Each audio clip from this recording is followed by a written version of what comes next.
Alô, amigos, bem-vindos ao Gente que Fala ao vivo, de meio-dia a 1 pela Rádio Trianon, AM 740 São Paulo, Rádio Universal, AM 810 Santos e AltV, www.altv.com.br, com reapresentação 6 horas da tarde. O nosso site, www.gentequefala.com.br, nossa página Facebook /programa Gente que Fala. Você pode participar também pelo Twitter, @GenteQueFalaAM, pelo WhatsApp, é São Paulo 11 974012235, e um telefone que fica à sua disposição também é São Paulo 11 50526622.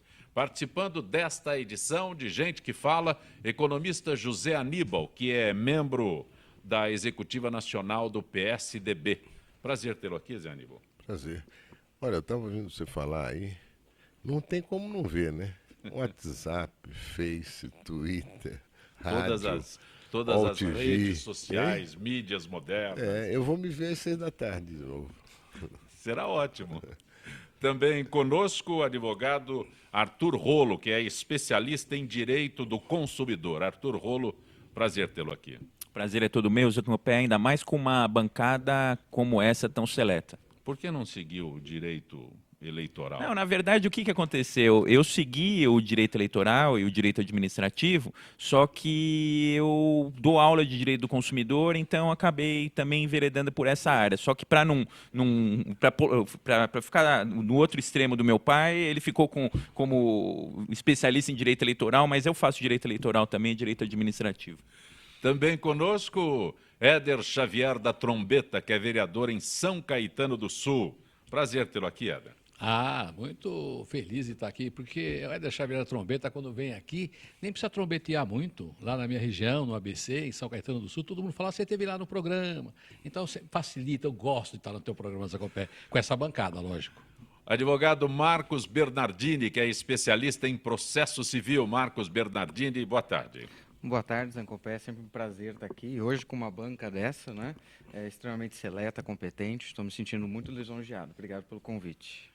Olha, São Paulo ainda vive o impacto de um temporal, fortes chuvas que atingiram ontem a cidade, causando estragos, derrubando árvores, alagando avenidas inteiras e afetando o transporte público com o fechamento de algumas estações da CPTM que acabaram sendo depredadas por passageiros.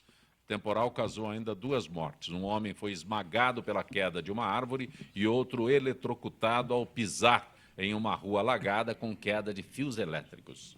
Quem acompanhou mais de perto isso tudo e pode... Vamos lá? Rolo? Queda de árvore, queda de fio. Tem a questão da política pública, de falta de limpeza de bueiro. Aliás, eu fiquei sabendo que tem uma secretaria na cidade de São Paulo que é responsável aí pelas chuvas de verão e etc. E aí o que acontece? Bueiro entupido, alagamento, mas queda de árvore, queda de fio de energia, falta de energia indiscriminada.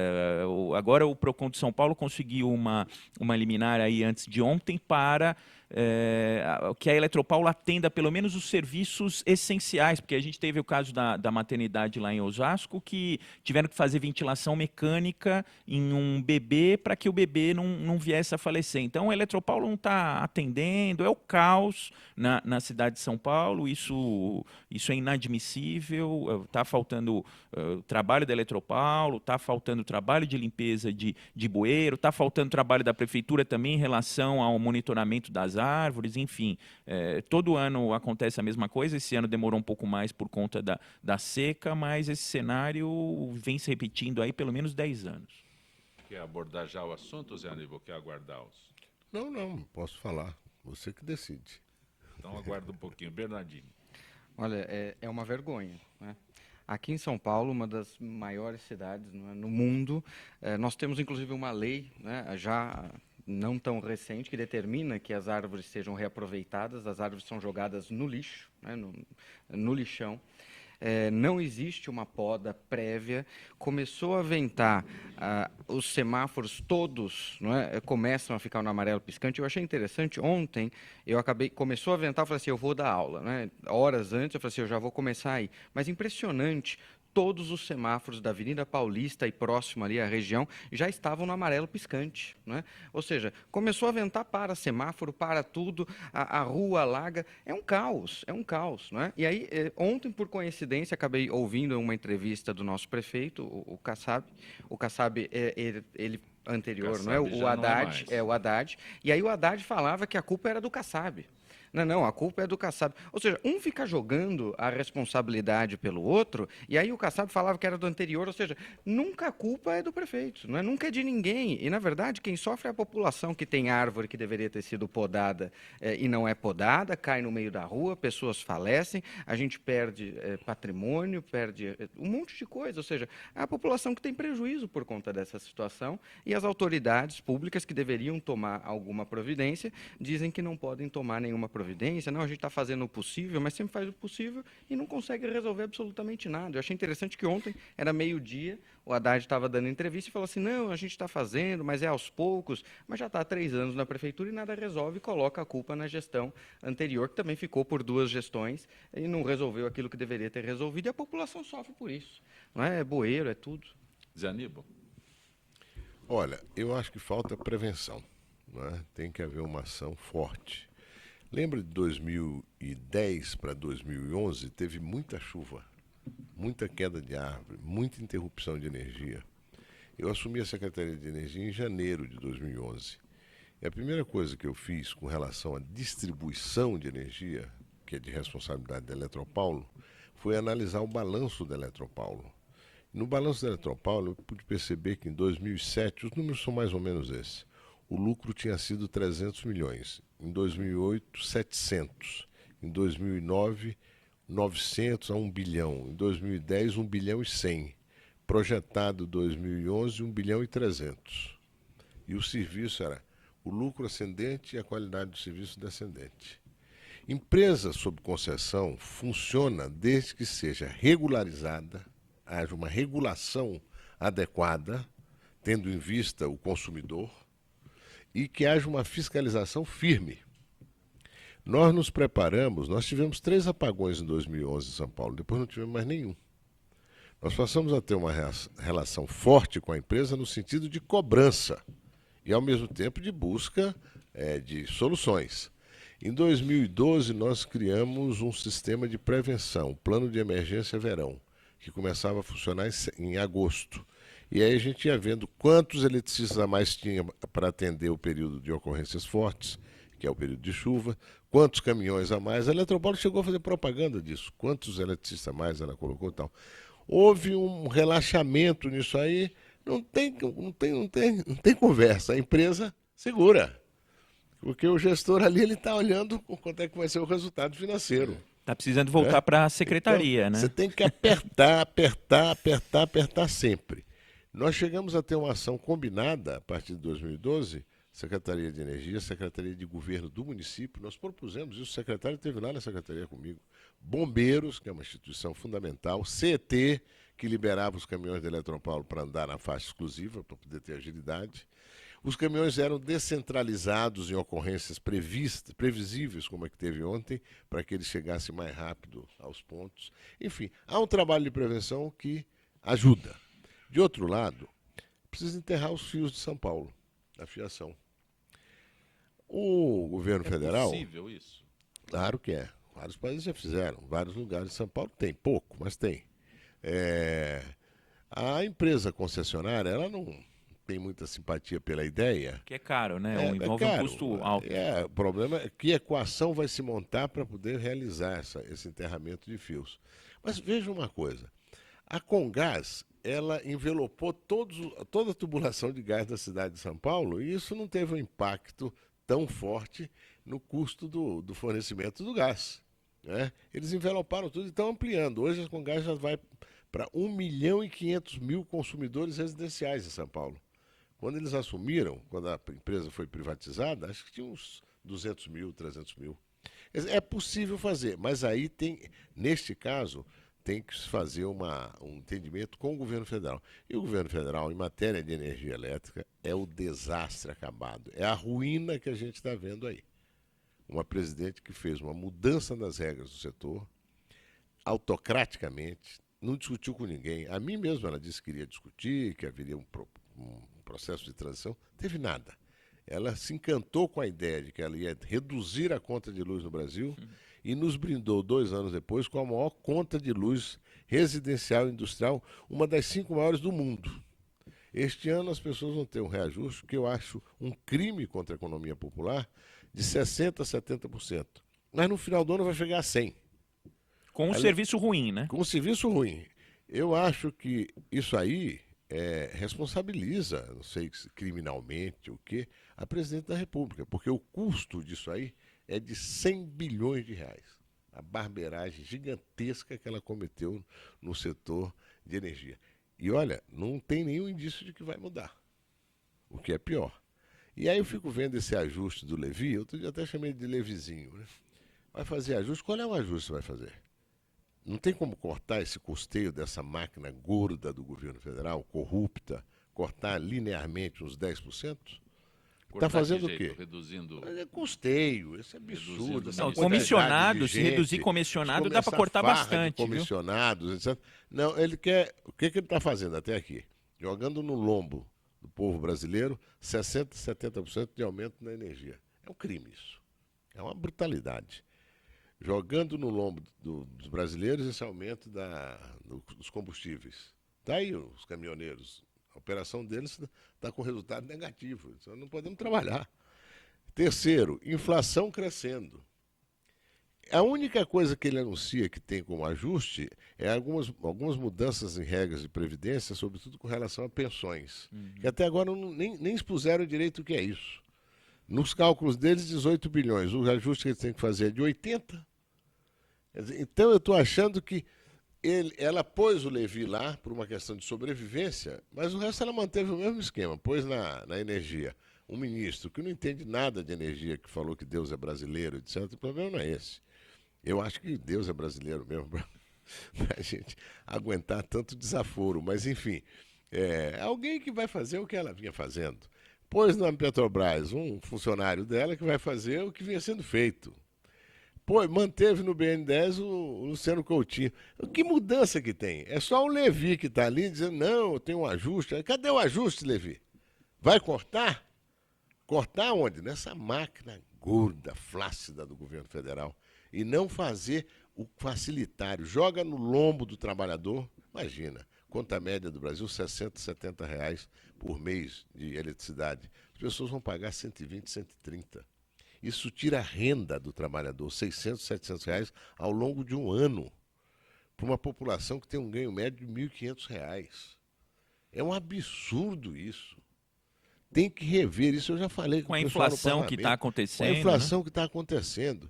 Então são dois, eu acho aqui, prevenção, melhorar sempre, fiscalização forte sobre as empresas que têm a competência de fornecer poda de árvore todo o tempo, gente distribuída para fazer os atendimentos. Nós conseguimos fazer uma coisa importante, senão o resultado seria pior. Foram instalados 3.000 relógios inteligentes, que são religadores. Se for só uma árvore pequena, um galho de árvore que cair na fiação, o relógio desliga, mas o religador automático consegue religar. Não precisa uma equipe ir lá. Isso melhorou muito. Né? Mas tem muita coisa mais a ser feita. O problema é fiscalizar, apertar, cobrar e ação conjunta com o governo municipal e com o corpo de bombeiros, etc. E, de outro lado, é enterramento, mas enterramento precisa ter uma decisão que não é só no âmbito estadual, é uma decisão nacional. A Agência Nacional de Energia Elétrica, o governo federal, tem que participar disso. Enquanto não acontece, nós vamos continuar tendo os problemas que vimos ontem, que realmente é terrível para a população. Oferece um adicional de cansaço, de estresse. Aí vira quebra-quebra, né? Infelizmente, né? Que é muito ruim. Éder, os problemas de São Paulo se confundem com os de São Caetano e vice-versa. Então, essa chuva toda, tudo que nós tivemos ontem em São Paulo, São Caetano muitas vezes vive por extensão. Aliás, a população de São Caetano que mora lá e trabalha cá, ou aqueles que moram cá e trabalham lá, viveram todos esses problemas ontem. É verdade. Ontem nós tivemos um problema grave. Ficamos lá umas 3, 4 horas sem poder ilhados, né, em São Caetano. Mas, Zé Copé, eu vi aqui na mesa uma série de detalhes, informações, comentários no seguinte sentido. Uma presidente que muda a lei de forma onisciente, onipotente, onipresente, sem conversar. MP, medida provisória? Medida provisória. Quer dizer, sabe, Zé Aníbal, é o seguinte, eu estou achando assim, olha, eu vou tirar tudo do povo, eu guardo bastante dinheirinho aqui, depois quem quiser, vem conversar comigo pelo BNDES. Bom, então eu ouvi mudança de lei de forma onisciente pela presidente. Ouvi aqui ventilação mecânica num bebê. A falta de estrutura para que limpar os bueiros, etc. Né? A administração pública, um atual administrador jogando a culpa no outro. Sabe, para ficar longe do Rivotril, acho que eu vou fazer aqui, tentar brincar um pouquinho aqui.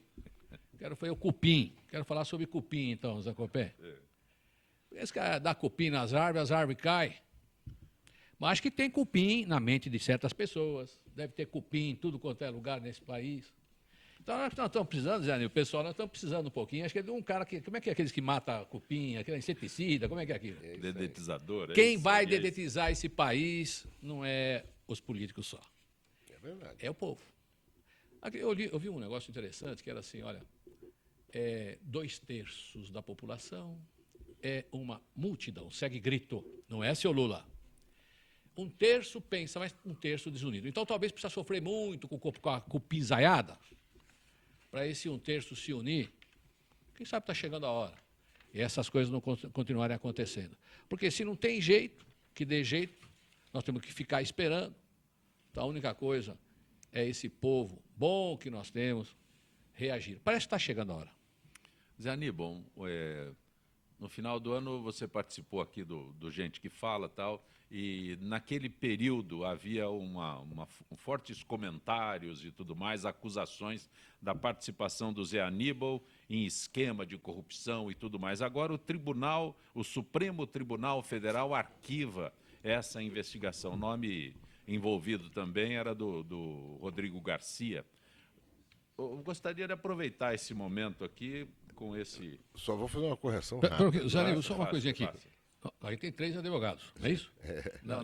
Aqui 3, Eu né? talvez tenha me expressado Não. erroneamente aqui. Não é isso. É o seguinte, Eu já disse... deixar bem claro para quem está nos vendo que foi o Supremo Tribunal Federal, não foi qualquer lugarzinho que arquivou isso não, né? Faça Eu a queria retificação, destacar, por favor. não, que eu não estava envolvido, não era acusação de que eu estava envolvido nesse esquema de corrupção. O que aconteceu foi que o Estado de São Paulo publicou em novembro de 2013 uma folha de papel sem autoria, dizendo o nome de vários políticos que estariam sendo beneficiados pelo cartel de trens e metrôs de São Paulo. No mesmo dia eu publiquei uma nota muito contundente dizendo que aquilo era uma infâmia, uma calúnia e que eu ia tomar todas as medidas necessárias para tirar isso a limpo. O próprio cidadão que se atribuía a delação, um tal de Everton, que era ex-diretor da Siemens, aliás, ontem a Siemens, o presidente da Siemens me mandou uma carta muito simpática e tal, dizendo que jamais houve alguma coisa da Siemens com relação a mim, enfim. Mas o fato é que o próprio delator, suposto delator, e é ele mesmo, o tal de Everton, negou, falou, não fui eu que fiz isso. Bom, aí nós chamamos o ministro na Câmara. Eu reassumi o mandato. Eu estava como secretário de Energia e fui inquiri-lo lá. Aí ele teve que abrir o jogo. Porque no primeiro momento eles disseram que o CAD é que tinha pego isso. Não. Ele abriu o jogo da seguinte maneira. Ele disse que em maio de 2003, o Simão Pedro, deputado estadual do PT de São Paulo, que é secretário do Haddad, esse prefeito que nós temos aí, levou na casa dele esse pedaço de papel. E disse, olha, ministro, eu recebi isso aqui e tal, eu tenho acompanhado esse negócio de cartel, de trem, de metrô, e eu acho que talvez isso aqui pudesse ajudar na investigação que está sendo feita pela Polícia Federal. O ministro, que é um sujeito tão crédulo, né, ele pegou aquilo ali, isso ele contando lá na Câmara, isso foi em maio de 2013, e levou para o gabinete dele em Brasília. Aí nós perguntamos, mas o senhor não registrou que recebeu esse papel? Não registrei. Mas como não registrou? O senhor pega um papel anônimo, falso, que o senhor vazou, eu disse isso lá, e estou reafirmando aqui, ele vazou isso, ele ficou 6 meses com esse papel guardado. Prenderam os mensaleiros no dia 16 de novembro. No dia 21 de novembro, o Estadão soltou o papel. Aí ele atribuiu, isso é um trabalho de inteligência de jornalista. Nada, ele vazou. Os mensaleiros tinham sido presos, ele vazou aquilo para jogar lama em vários políticos da oposição. Eu questionei duramente. Depois, inclusive, esse Simão Pedro já foi num programa aqui e disse: não, eu nunca pedi para o ministro para ele levar o papel. Eu apenas dei para ele. E o ministro lá na Câmara disse: não, ele me pediu para trazer e colocar na Polícia Federal. Coisa de fabricante de dossiê, de aloprados. Pronto. Não tem o diretor da Polícia Federal, nos mesmos dias, disse: olha, não tem nenhuma pessoa com fórum privilegiado político nesse inquérito da Polícia Federal. Mas aí aparece uma nova inquirição do delator. E nessa nova inquirição, como por milagre, ele repete o nome de todos aqueles que estão naquele papel anônimo. Eu ouvi falar. E insiste com o juiz aqui de São Paulo, com a procuradora, para que esse papel vá para Brasília. Tanto o juiz como a procuradora disseram: olha, o juiz disse: olha, o que tem aqui é fragilíssimo. E a procuradora disse: não cabe enviar isso para Brasília. Mas a pressão do delegado de São Paulo, Milton Fornazari, foi: não, tem que mandar, mandou. O ministro Marco Aurélio do Supremo, estamos em dezembro de 2003, manda o papel para o procurador-geral. O procurador-geral fica com o papel um mês, com a delação do cidadão lá, e no começo de janeiro diz: olha, o que tem aqui não dá para estabelecer nenhum procedimento de investigação contra os parlamentares. Só se tiver mais alguma coisa. Parece mais uma inquirição do delator. Aí nessa inquirição, dos outros ele fala genericamente. De mim ele diz o seguinte: em 2005, ele foi orientado pelo Mário Bandeira, que era presidente do CPTM, a procurar o deputado estadual José Aníbal, que ia substituir o deputado Rodrigo Garcia, que tinha sido eleito presidente da Assembleia, e ia substituí-lo na Comissão de Transporte da Assembleia Legislativa. E que ele é que ia armar os esquemas lá com cartel e tal. E, em função disso, o senhor procurador-geral Janot pediu ao Supremo que continuasse a investigação sobre mim e o Rodrigo Garcia. Eu, no mesmo dia, disse que é um atentado contra a democracia aquilo. Por quê? O que o cidadão estava dizendo ali, se o procurador-geral tivesse dado o trabalho no Google, e ele sabia bem que eu nunca fui deputado estadual, ele nunca foi deputado, isso é uma infâmia, tudo aqui é mentira. Mas ele mandou para o ministro Eu Marco não Aurélio. quis interromper, mas eu estava querendo que você explicasse quando foi o seu mandato de estadual. Quando é que foi? Eu nunca fui sequer candidato a deputado estadual, e menos presidente de comissão da Assembleia. Mas aí, isso foi em maio, ele mandou. O ministro Marco Aurélio mandou e pediu que fosse feita cooperação jurídica internacional sobre saber se eu e o Rodrigo tínhamos conta no exterior e a inquirição de 4 pessoas. As 4 pessoas foram inquiridas, eu me empenhei profundamente nisso. Aliás, tem 300 e tantos parlamentares, gente com foro privilegiado, no Supremo Tribunal. Eu ouvi de um ministro o seguinte: só tem um que pressiona o tempo inteiro para julgar, é o senhor. E eu eu tinha convicção no que eu estava fazendo. As inquirições foram feitas, o ministro Marco Aurélio mandou o procurador-geral,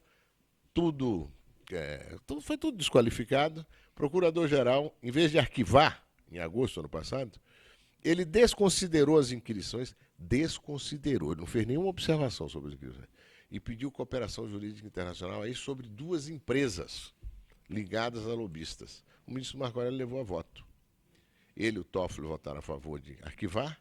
O ministro Barroso disse: olha, o deputado Zanin é um homem assim, foi muito elogioso a mim, mas não custa dar razão, dar atenção ao procurador-geral e mandar fazer essa cooperação jurídica sobre essas 2 empresas. Não tem nada a ver com essas 2 empresas. E pediu vistas, porque disse que isso podia ter interferência no processo eleitoral, o resultado do julgamento. E quando voltou o julgamento depois das eleições, votou pelo prosseguimento da ação baseado nisso aí. Naquela altura, a Polícia Federal de São Paulo já tinha feito a cooperação jurídica internacional sobre as 2 empresas. E sabia exatamente o que essas empresas tinham pago, para quem, como, de onde veio o dinheiro. Não tinha nada a ver comigo nem com o Rodrigo. Então, por isso, o voto seguinte foi do ministro Fux. Ele disse: olha, isso aqui não tem o menor fundamento. Arquive-se. Então, o que eu disse foi o seguinte, que eu recebi com tranquilidade, mas que não termina aí. Agora eu tenho denunciação caluniosa contra esse Cardoso, prevaricador. Eu fiz um artigo que saiu na Folha de São Paulo, em que eu digo, imagina o Feijó, o Diogo Antônio Feijó, o Tancredo Neves, o Brossard, o Zé Gregori, recebendo um deputado estadual do partido deles em casa, de chinelão. Ó, tá aqui esse papel aqui, ó, ministro, aqui, ó. Mas não tem assinatura não, ministro, mas tá aqui o nome dos adversários nossos aqui, dá para jogar uma lamazinha em cima deles, né? Imagina se um desses caras transportaria um lixo desse. Esse Cardoso transportou. E ainda disse que não registrou, porque no ministério dele tudo vaza. O papel vazou no dia que foi conveniente a ele. 5 dias depois da cadeia dos mensaleiros. Eu fui até o fim, tenho denunciação caluniosa contra ele, contra esse Simão Pedro e contra esse Everton. E vou até o fim. Por que eu fiz isso? Porque na democracia, o contencioso, o debate, o tensionamento de posições é o que faz a riqueza da democracia, é o que faz a força da democracia. A lama, a difamação, o dossiê de aloprados no qual o PT está se especializando, isso é um desastre para a democracia. Quando eu vejo aqueles cidadãos lá no Rio de Janeiro se manifestando, segundo eles, em defesa da Petrobras, né? Em defesa da roubalheira na Petrobras, e outros se manifestando contra a roubalheira na Petrobras, e os que estão aí apadrinhados pelo Lula saem dando porrada nos absurdo, outros, isso é um desastre. Eu pus no meu Twitter, isso é milícia pré-paga, que vai lá bater, intimidar o adversário. Ou é na porrada, ou é com dossiê. Comigo, não. Tá parecendo Venezuela, né? Hein? Tá parecendo Venezuela, né? Até E a cor outras coisas. das camisas.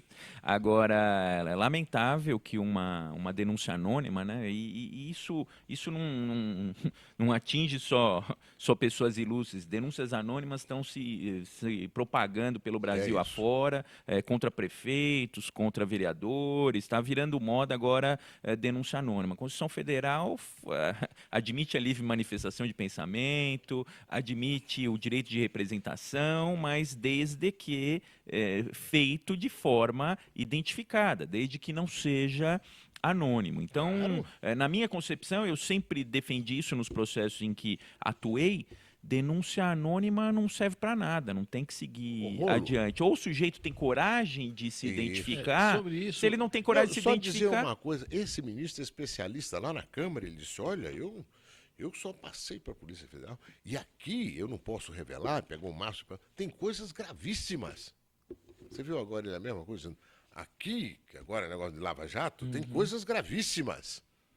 Que ministro da Justiça? O Supremo Tribunal, ele já firmou um posicionamento a respeito dessa história de denúncia anônima. Então, a denúncia anônima poderá até servir, no primeiro instante, para os agentes de polícia começar uma investigação ou um trabalho para dar corpo àquela notícia sem que tenha origem, né? Mas é o problema. Será que esta polícia que vai investigar está a fim de investigar para esclarecer? Ou ela está a serviço desse ou daquele, como todos os órgãos? Aníbal, olha, esse PT, o que ele está fazendo nesse país, é isso que eu falei no outro bloco, ou no outro momento. Se o povo não acordar, que o povo não fizer, né, fica difícil. Porque você falou um negócio das manifestações, é pré-pago e pós-pago. Então a coisa está difícil. É assalariado já, né? Então, às vezes polícia, às vezes tomando certa posição, seja a Polícia Federal, estadual, o que for, tomando certas posições que ela é eminentemente política. Nesse caso teu, precisaria fazer o seguinte, bom, tem aqui uma tal da denúncia, não na mão do ministro, se fosse outra situação, nós vamos dar uma olhadinha, vou entregar para a polícia está estruturada, ela vai dar uma olhadinha, não, isso aqui já para por ali mesmo. Mas quando tem influência política, vamos continuar, vamos jogar laminha. Absurdo, Até absurdo, absurdo. Delação premiada sem prova é Também chantagem. tem isso. E foi o que eles fizeram. O próprio delator todo tempo disse, eu não tenho prova de nada. Nunca vi José Aníbal. Não tem prova Ele de diz nada, até que arquiva, tentou né? falar comigo, nunca conseguiu falar, é textual dele. Nunca vi José Aníbal, nunca Mas vamos conseguiu falar. pensar... E não tenho provas. delação premiada sem prova, você No sabe. tempo perdido, será que a Polícia Federal não tinha nada mais importante para 447 investigar?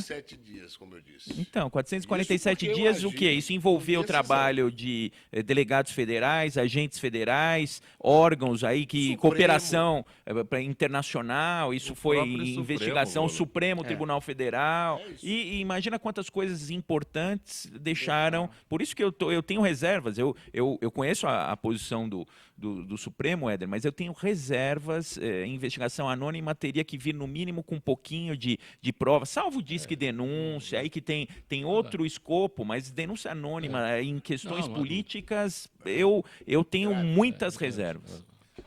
Você está acompanhando Gente que Fala pela Rádio Trianon, AM 740 São Paulo, Rádio Universal, AM 810 Santos e AltV, www.altv.com.br, com reapresentação 6 horas da tarde. Retornaremos em instantes.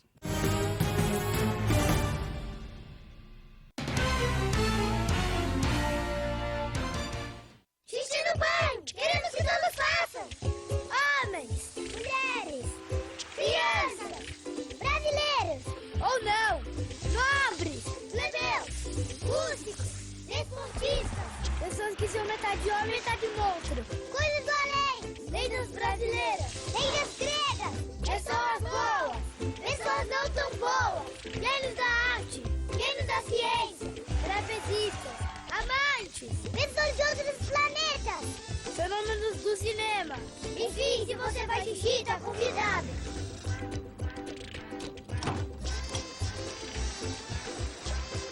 Faça xixi no banho.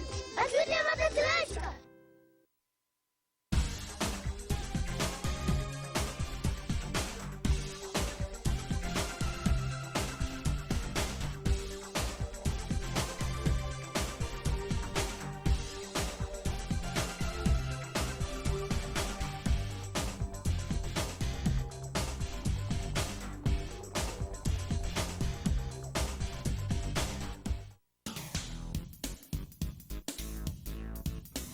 Sim, meus amigos, muito prazer, eu sou o Sérgio Oliveira e estou aqui para lembrar vocês que toda segunda-feira, 9 horas da noite, eu estou aqui na TV da internet com o Futebol Alternativo TV.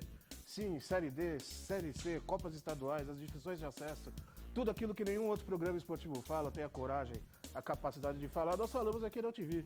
Toda segunda, 9 horas da noite, só aqui na TV da internet.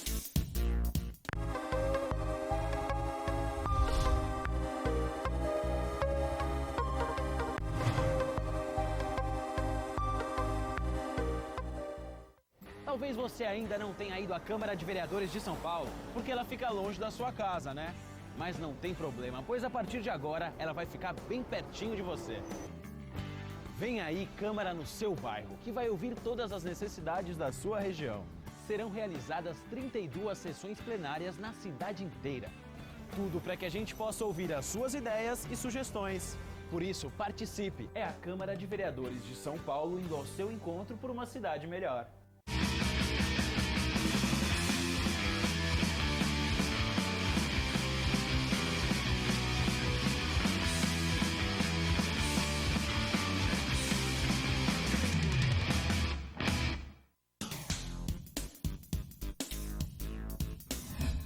Eu sou Cláudio Longo. Eu, Paulo D'Angelo. E eu sou Tarso Gouveia. Nós apresentamos todas as terças-feiras, às 9 da noite, aqui na altv.com.br, o Família Palestra TV, um programa esportivo onde você sabe de tudo sobre o Palmeiras, aqui na TV da internet. Tudo tem a ver com alguma coisa. De onde vem a água que a gente bebe? Da torneira. E nada a ver, vem dos rios que nascem da mata. Sabia que a gente só respira por causa das árvores? A árvore respira? Respira. A árvore respira. E o que você tem a ver com isso? Meu ar. Minha água. Minha árvore. Meu ambiente. Mata Atlântica. SOS Mata Atlântica. Mais 25 anos.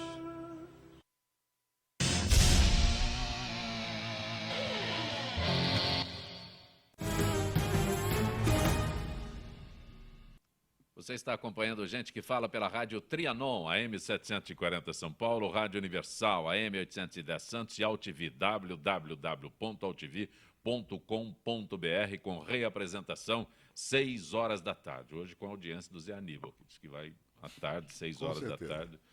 Eu vou receber um grupo de jovens no meu escritório. Pelo menos uma parte eu E vou vai colocar. dizer, aguarde aí, vamos assistir aqui a gente que fala. Fazer sessão de cinema, né? Nosso contato agora com Gisele Souza, do setor de eventos da AFIPESP. Gisele, boa tarde. Boa tarde, Zancopé. Boa tarde aos debatedores, a todos os ouvintes do Gente que Fala. Gisele, a AFIPESP oferece dezenas de serviços aos associados, entre eles a acupuntura, uma especialidade da medicina tradicional chinesa que ajuda a equilibrar a energia vital, promovendo a cura de doenças. A acupuntura é uma terapia alternativa que trata enfermidades utilizando agulhas, sementes de mostarda ou cristais em pontos específicos do corpo chamados meridianos energéticos, que correspondem aos órgãos e vísceras que se encontram em desequilíbrio. Quais os tipos de doenças mais comuns tratados com essa terapia? Então, segundo o acupunturista André Gomes, que atende na AFIPESP, no Ocidente, a acupuntura é mais conhecida para o tratamento de dores e nos processos inflamatórios em geral, como os lombalgias e nos torcicolos, né? Já na China, a acupuntura é a medicina oficial adotada para manter a saúde e o bem-estar das pessoas. O Hospital Central de Pequim chega a atender por dia cerca de 7.000 pacientes que buscam a cura de seus males por meio da acupuntura. Podemos dizer que a acupuntura hoje está mais evoluída com novos métodos de tratamento, Gisele? Se olharmos sob o ponto de vista da história, não. É incrível, mas essa técnica milenar tem se mostrado cada dia mais eficaz no tratamento e cura dos mais diversos tipos de enfermidades. E da mesma forma como começou há 5.000 anos, por meio de equilíbrio da energia vital. O que temos de novo é que, além da acupuntura tratar problemas de saúde, ela passou a ser uma grande aliada na busca da beleza. Isso mesmo, com a técnica milenar da medicina chinesa, é possível amenizar rugas, acne, flacidez facial e corporal, gordura localizada, celulite, entre outros.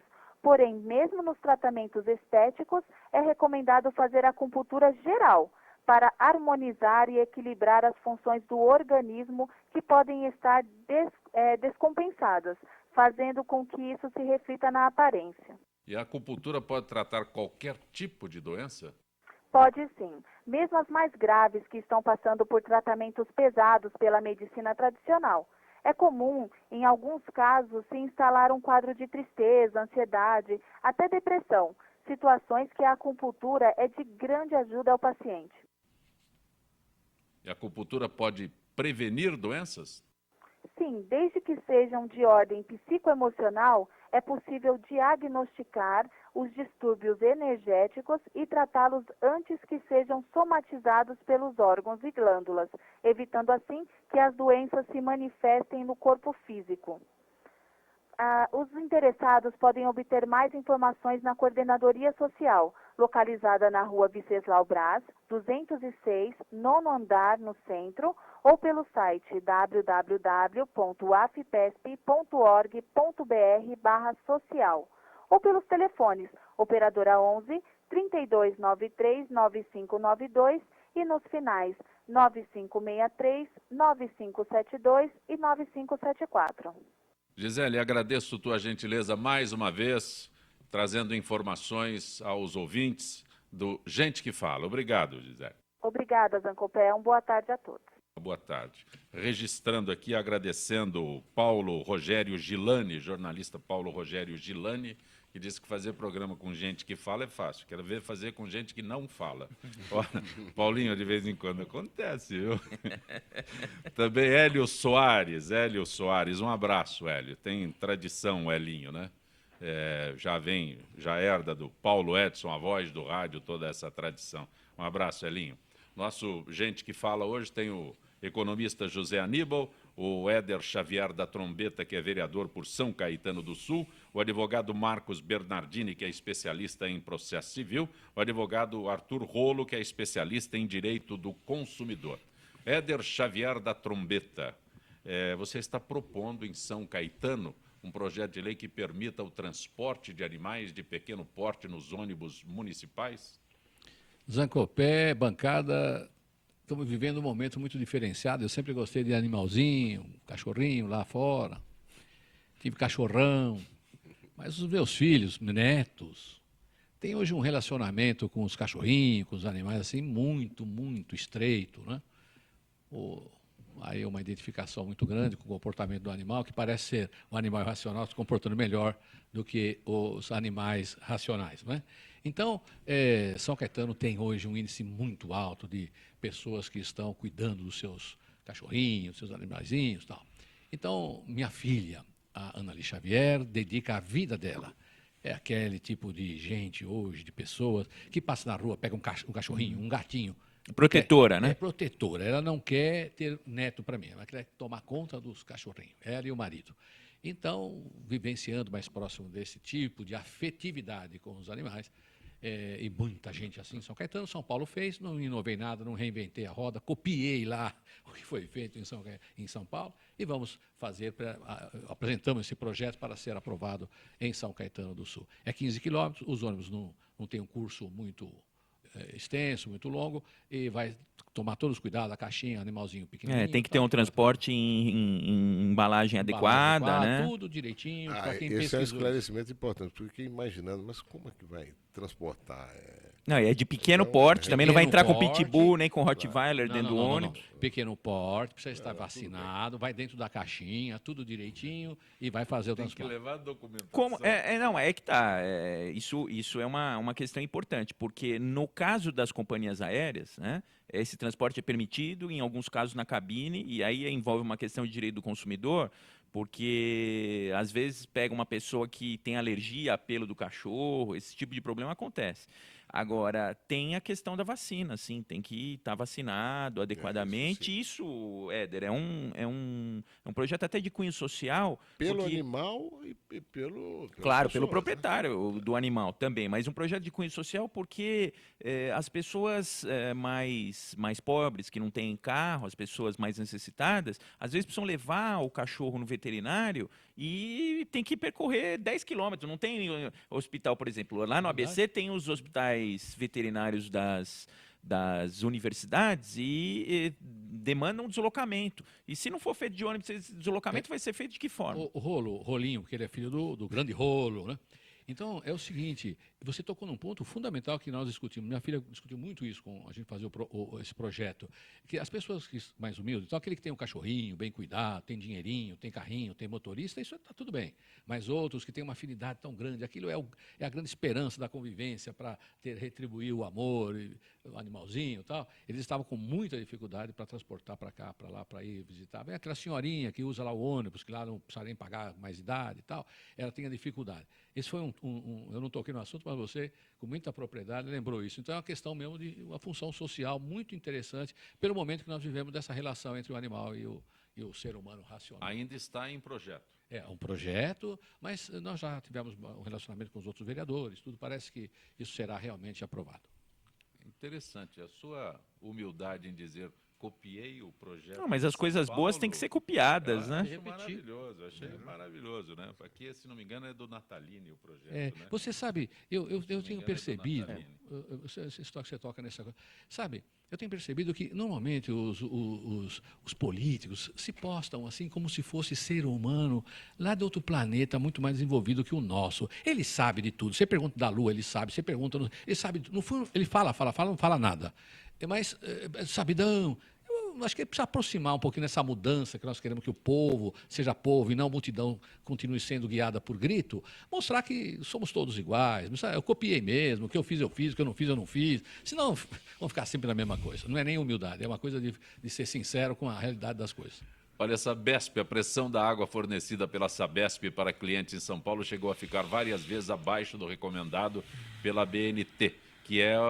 pelo menos 10 metros de coluna de água. Segundo o diretor metropolitano da companhia, Paulo Massato, o objetivo é tentar evitar o racionamento que, segundo ele, aumentará a possibilidade de contaminação da água.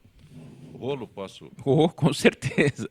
Mas essa questão aqui da Sabesp, da pressão da água em desacordo com as normas da EBNT, o Código de Defesa do Consumidor prevê lá que um dos fatores de vício do serviço prestado é justamente essa prestação do serviço em desacordo com as normas técnicas. E quem dá as normas técnicas é justamente a ABNT. Isso significa que, para esses locais, para essas pessoas, onde não está havendo a pressão de acordo com a ABNT, o serviço prestado é um serviço viciado. Este um ponto. O outro ponto, acho que esse é o mais importante, agora está sendo discutido, está sendo investigado pelo Ministério Público em sede de inquérito civil, a questão da pressão da água e da interrupção do fornecimento da água levar ar a passar pelos hidrômetros, isso principalmente nas regiões mais altas da cidade. Isso está resultando que a pessoa economiza água e o ar passa pelo hidrômetro, gira o hidrômetro, ela não utilizou água, mas o ar está lá girando o hidrômetro, ela não está conseguindo atingir aquele índice de economia e vai ser multada pela Sabesp lá em 50%, em 100%, porque ela supostamente não teria economizado água. Esse é um fator importante que está agora sendo estudado. Já tem engenheiro que diz que o ar realmente, em determinadas regiões da cidade, pode gerar um incremento considerável na conta de água e vamos esperar que esse problema seja resolvido, que o serviço seja adequado, ou seja, prestado dentro das normas da ABNT, e também que esse problema do ar aí, que seja, por exemplo, colocado um dispositivo, inclusive algumas empresas andaram comercializando esse tipo de dispositivo, mas até onde me consta era enganoso, não era um dispositivo eficiente, mas a própria Sabesp tem que dotar os seus hidrômetros de um mecanismo que elimine o ar e que não cobre pelo ar, que ar não pode, obviamente, ser cobrado pelo preço de água. Zé Aníbal, você ocupou recentemente a Secretaria de Recursos Hídricos. De Energia. Essa chuva toda e altera o quadro? Tem melhorado bem. Não é? A chuva de fevereiro tem sido estou bem acima da média. Não estou abordando o aspecto do consumidor, da água de consumo das pessoas, vamos dizer assim. Mas no teu caso específico é a geração de energia. Geração de energia. Geração de energia tem tudo a ver com água, né? O Brasil, sim. A matriz energética nossa é basicamente água, 70%, 74%. 3/4 da energia do Brasil é água. Agora, o consumo fundamental da água, o uso fundamental da água é o consumo humano, né? E é esse um desafio que nós estamos tendo aqui no Brasil e no mundo, né? Sim. Na Califórnia tem 4 anos de seca. Se você passar na frente da casa de alguém na Califórnia e a grama não estiver seca, essa pessoa vai ser execrada. É sinal de que ela está aguando grama. E não pode fazer. E aí a gente ainda vê pessoas que estão... Mas eu acho que a reação da população é extraordinária em São Paulo. Está todo mundo hoje implementando cisterna para água de reuso, né? Fazendo tudo. Outro dia eu vi uma pessoa na televisão falando com tanta tranquilidade que eu falei, isso já está dentro da cultura. Ela toma banho e a água do banho ela usa depois. E a tendência é melhorar, porque agora as crianças estão muito melhores do que a nossa geração. Né? Preciso. Você sabe, a minha filha, há 10 anos atrás, ela hoje tem 30 anos, ela tinha 20 anos, viajou e tal. Ela virou para mim, pai, por que você não propõe ao pessoal do prédio que a água da privada seja uma água de reuso? Ela já naquele tempo, uma menina que estava vendo, observando e lendo, vendo o desafio da água e tal. Por que não pega a água da máquina de lavar, a água do chuveiro e usa? Aí fica ali, mas tem, né?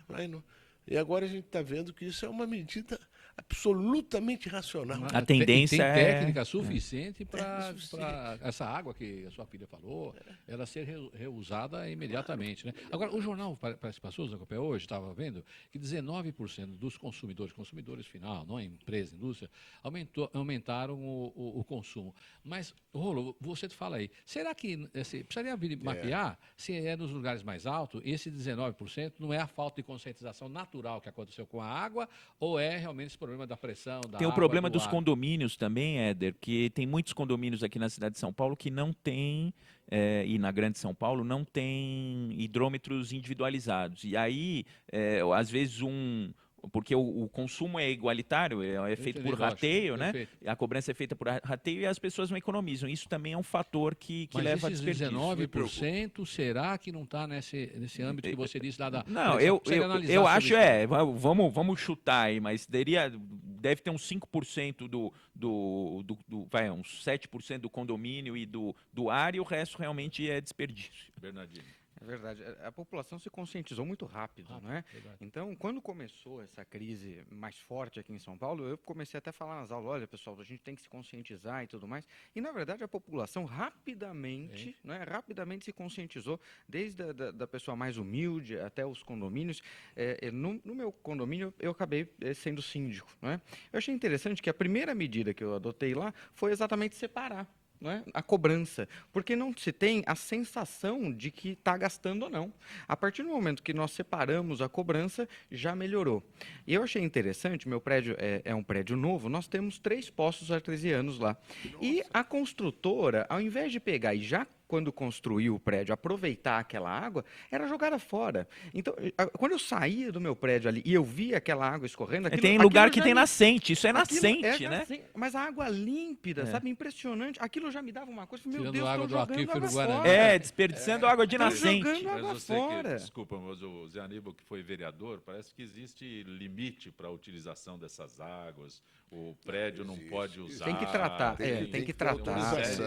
E a Sabesp instala hidrômetro a Sabesp instala o hidrômetro no poço também. Exatamente, tem toda uma regulamentação. Não é rápido, né? Então eu tentei resolver, não foi rápido, infelizmente. Mas nascente é melhor. Poço é diferente de nascente. Você tem uma nascente lá, a água tem que correr para algum lugar, é só você captar aquela água. E há 2 meses a gente conseguiu fazer isso. Nós tivemos uma economia do prédio de R$4.000. A conta média era de R$6.000 no prédio. Nós economizamos, eu senti agora, R$4.000. Veio a conta, eu coloquei até no elevador um aviso. Ou seja, é o melhor resultado, né? Que você tem R$4.000. Estamos pagando 1/3 do o povo resolvendo o problema. É o povo. Agora, daí, enquanto você de um lado economiza, do outro a Sabesp te cobra pelo ar.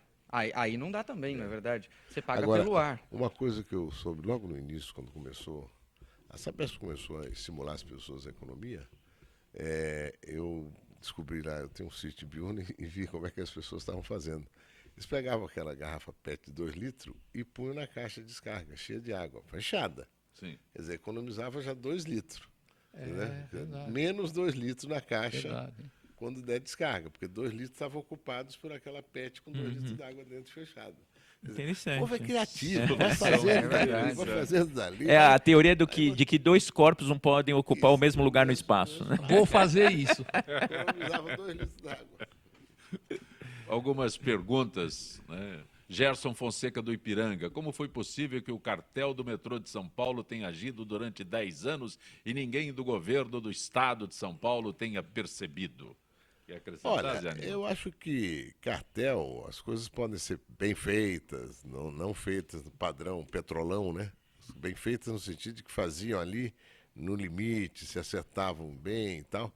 Mas o importante é que a investigação da Polícia Federal foi concluída em dezembro em São Paulo.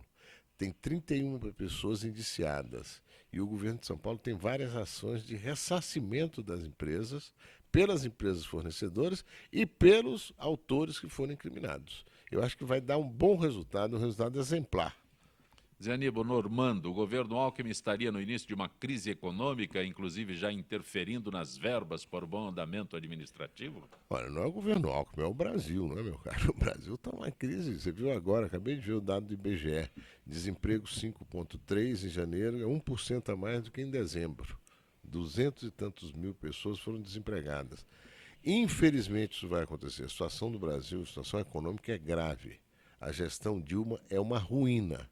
E eu não vejo como ela possa recuperar alguma credibilidade e fazer diferente, o que é pior.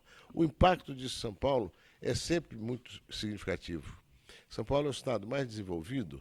Quando a economia cresce, rapidamente a gente sente o impacto positivo em São Paulo. Quando ela cai, rapidamente. E o ABC também é outro termômetro, né? É verdade. Na realidade, toda a grande São Paulo, você pega Osasco, Guarulhos, que são cidades que têm muita indústria.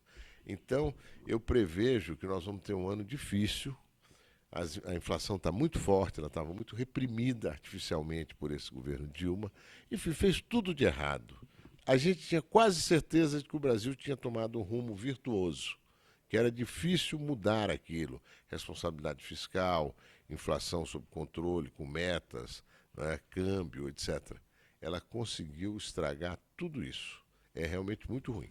Arthur Rolo, Carlos Viana da Vila Guarani. Por que o direito do consumidor também não abrange problemas que ocorrem no metrô, nos trens e demais meios de transporte? Abrange, aplica o Código de Defesa do Consumidor. E nesse caso específico aí, essas interrupções frequentes, essas reduções de tempo, de velocidade de circulação de trens, etc., também envolvem direito do consumidor, sim, paga a passagem. É o que a gente chama, tecnicamente, serviço público uti singuli. É aquele prestado de forma individualizada e remunerado de forma direta. Está a previsão lá no artigo 22 do Código de Defesa do Consumidor de aplicação aos serviços públicos. Marcos Bernardini, o nosso indefectível Jaime do Jardim Bom Filhório. O departamento por videoconferência seria mais eficiente e democrático que o olho no olho do juiz no depoente?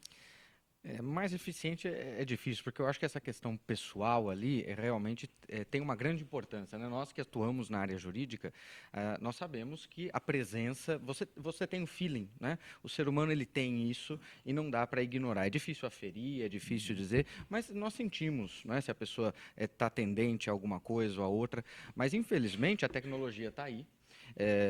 Hoje em dia você não tem como mudar isso, você não tem como frear isso, e também tem a questão do transporte de preso ou qualquer outro tipo de conferência.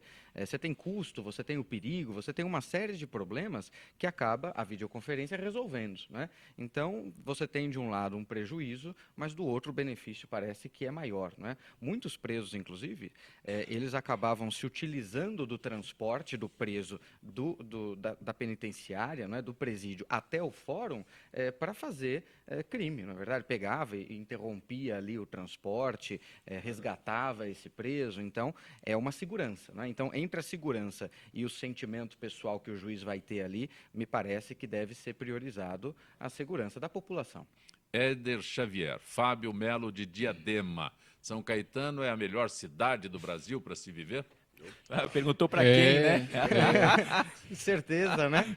Olha, eu sustentei aqui já algumas vezes que o problema do Índice de Desenvolvimento Humano, feito pela ONU a cada 10 anos, mostra que São Caetano do Sul é a cidade do melhor índice de desenvolvimento humano. Agora, o índice de desenvolvimento humano contempla 3 coisas. A longevidade, contempla também o número de escolas. Longevidade é o tempo de vida. Né? Tempo de vida, isso. O tempo de vida, o número de escolas e também a renda per capita. Algumas das grandes fortunas deste país nasceram lá em São Caetano do Sul. São famílias e tal. Agora, nós temos hoje em São Caetano, é o 4º menor município em extensão territorial do país. É o menorzinho. Em São Paulo, ele é o penúltimo menor.